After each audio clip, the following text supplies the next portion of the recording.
that you're joining in the turning away. To say I'm an animal lover would be a vast understatement. And to say I prefer animals to people would probably be the stark honest truth. And as humans continue to be the brutish, uncaring beings that they are, my love for animals grows, and my unfavorable views of humans deepens. We as a collective are so cruel, so cold and uncaring. It suffices to say that there's no other species quite like ours. And no, that's not a compliment. Without even taking into consideration the wars we wage on one another and the way we treat our own kind, we still end up with a viciousness that is unparalleled in any other animal.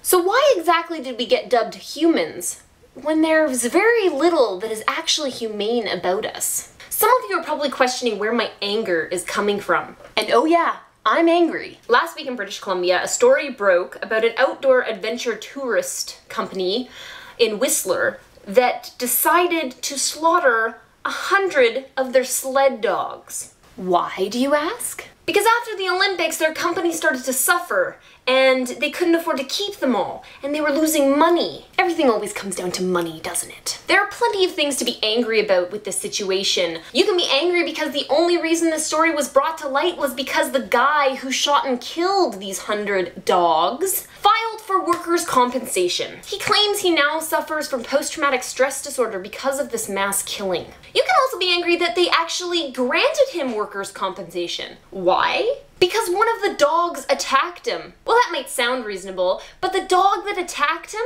was a dog he'd already shot in the head. I'm sorry, but if you're gonna shoot something in the head, you deserve whatever's coming to you after. You can be angry that he shot the dogs in plain view of the other ones, that some of them were still alive and crawling around in the mass grave after being shot, that one of them, after having half its head blown off and its eye hanging out of its socket, ran away, only to be shot down by the man using a scope.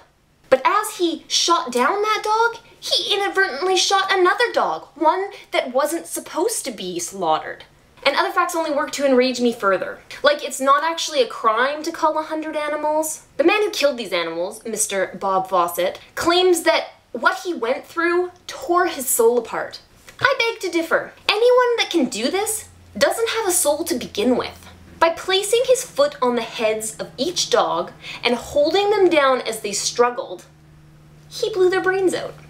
He was covered in blood when it was over. Apparently the dogs waiting to be slaughtered were frantic with fear, the smell of blood on the air, and they fought to live, desperately trying to get away, and still, Bob Fawcett pegged them off, one by one, and tossed them into a hole. And this isn't my dramatic version of what happened. This is his. All of this can be read in his workers' compensation report. The facts are that SPCA wasn't contacted to take these, even though they say they are, and the BC SPCA is livid because they are claiming that they did contact them, because they didn't. Notices weren't posted to see if people wanted to adopt these huskies. The Inuit people weren't offered them, zoos weren't offered them, and yet this was their only option? Animals are not a business commodity. They are not expendable. They are not the same as an overorder of paper or an excess of pens around the office. They are living, breathing creatures, and if you choose to acquire them, then it is your responsibility to do right by them. It is not acceptable to treat them in this fashion. And I'm not just saying this because they're husky sled dogs and they have cute little faces and waggy little tails, because I firmly believe that no animal should be treated like this. Every life that is taken for food should be accounted for and appreciated by those who choose to indulge in it, and it should be mourned by those who choose not to. No matter how big or how small, lives shouldn't be taken for granted. To kill these animals for entertainment, sport, or science is deplorable, and to extinguish them just because they're costing you money is disgusting. Animals are not solely here for us. And if you do believe that God put them here for us, then you should also believe that we are supposed to take care of them and be thankful for what has been given to us. See, I don't believe that they're here for us. I don't believe we're the top of the food chain, and I don't believe it's our right to use and abuse creatures however we see fit. I recognize that not everyone feels the same way I do, but everyone should follow one fundamental rule: respect. Respect the lives that are taken.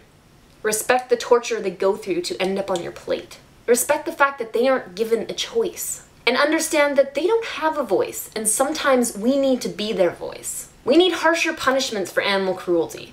And what I'm saying isn't all about mass production for mass consumption. It's not about me being a vegan hippie who wants to exist in a world without pointless suffering. It's not even about being a tree hugger or me wanting to change people's opinions. It's about being a decent person. It's about right and wrong. The killing of those dogs was wrong. It was a waste of life. It was senseless. The way it was done was appalling.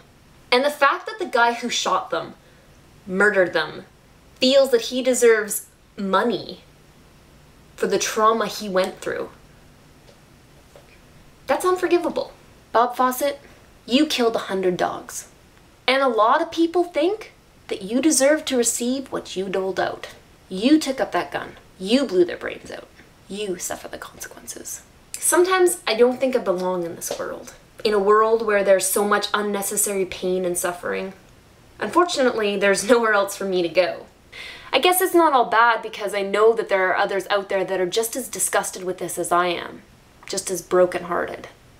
And if all of us like-minded individuals can band together and say no to this kind of heartlessness, then maybe the world actually has a chance. Maybe.